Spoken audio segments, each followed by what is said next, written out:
Good evening again. I'm back with you, and I'm grateful that you are back here with me for another good reading of A Course in Miracles. This is section 3 of the second chapter, and this one is titled The Altar of God. I will, without further ado, just begin. The Altar of God. The atonement can only be accepted within you by releasing the inner light. Since the separation, defenses have been used almost entirely to defend against the atonement and thus maintain the separation. This is generally seen as a need to protect the body. The many body fantasies in which minds engage arise from the distorted belief that the body can be used as a means for attaining atonement. Perceiving the body as a temple is only the first step in correcting this distortion, because it alters only part of it. It does recognize that the atonement in physical terms is impossible. The next step, however, is to realize that a temple is not a structure at all. Its true holiness lies at the inner altar around which the structure is built. The emphasis on beautiful structures is a sign of the fear of atonement and an unwillingness to reach the altar itself. The real beauty of the temple cannot be seen with the physical eye. The real beauty of the temple cannot be seen with the physical eye. Again, spiritual sight, on the other hand, cannot see the structure at all because it is perfect vision. It can, however, see the altar with perfect clarity. For perfect effectiveness, the atonement belongs at the center of the inner altar, where it does the separation and restores the wholeness of the mind. Before the separation, the mind was invulnerable to fear because fear did not exist. Both the separation and the fear are miscreations that must be undone for the restoration of the temple and for the opening of the altar to receive the atonement. This heals the separation by placing within you the one effective defense against all separation thoughts and making you perfectly invulnerable. The acceptance of the atonement by everyone is only a matter of time. This may appear to contradict free will because of the inevitability of the final decision, but this is not so. You can temporize and you are capable of enormous procrastination, but you cannot depart entirely from your Creator, who sets the limits on your ability to miscreate. An imprisoned will engenders a situation which, in the extreme, becomes altogether intolerable. Tolerance for pain may be high, but it is not without limit. Eventually, everyone begins to recognize, however dimly, that there must be a better way. As this recognition becomes more firmly established, it becomes a turning point. This ultimately reawakens spiritual vision, simultaneously awakening the investment in physical sight. The alternating investment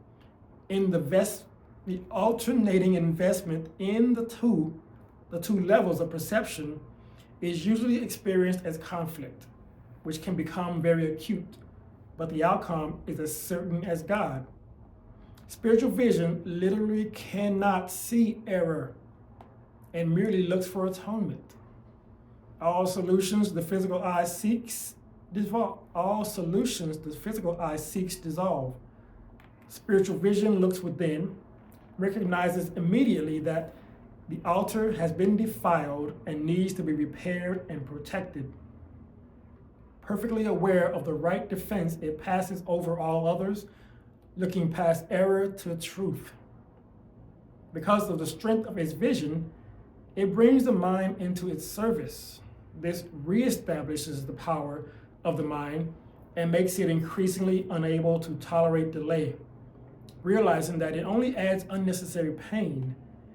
As a result, the mind becomes increasingly sensitive to what it would once have regarded as a very minor intrusion of discomfort. The children of God are entitled to the perfect comfort that comes from perfect trust. Until they achieve this, they waste themselves and their true creative powers on useless attempts to make themselves more comfortable by inappropriate means.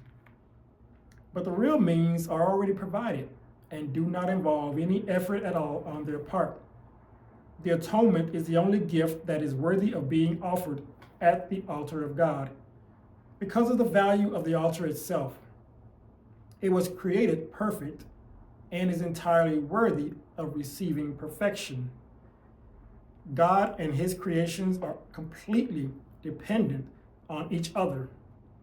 He depends on them because he created them perfect. He gave them his peace so that they could not be shaken and could not be deceived. Whenever you are afraid, you are deceived, and your mind cannot serve the Holy Spirit. This starves you by denying you your daily bread. God is lonely without his sons, and they are lonely without him. They must learn to look upon the world as a means of healing the separation. The atonement is the guarantee that they will ultimately succeed. That concludes section 3 of chapter 2, the separation of and the atonement. Section 3 titled The Altar of God. And a part of this stood out to me, and I'll let you guys know what that. It says here you can temporize, and you are capable of enormous procrastination, guilty of that, yeah. But you cannot depart entirely from your Creator. And when I did leave the traditional religious doctrine, the church way, a buddy of mine was, me and him were talking, and I told him that I never left God, but yes, I left the church because I cannot leave God. It's like impossible, literally impossible, as this temple is the temple of God. I can't leave God. It's impossible. So I told him I left the church, but I never left God. I can't leave and never will leave God. What's your thoughts? What did you take away from this section? Let me know in the comments, please. If you like this video, please give it a thumbs up. If you want to share this with someone, please send that out to that person. And subscribe to the channel because it helps to keep this message going. It helps to get this course out to many who need to hear it and want to hear it and haven't heard about it. And lastly, I'll leave you guys with this. Is A Course in Miracles. It's a required course, and the only thing that is not required is the length of time that you take to complete it. Thank you for reading with me today, and I hope to see you again next time.